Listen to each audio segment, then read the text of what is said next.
மாடு வெளியோட்டம் போகும். தயவு கூர்ந்து அந்த மாடு குடிச்சு கொடுக்கலாம்.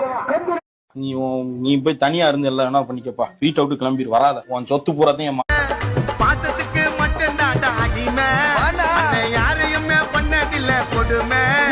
அவர் வாழ்க்கையில எத்தனையோ வருமை. அந்த கடலை விட பெரு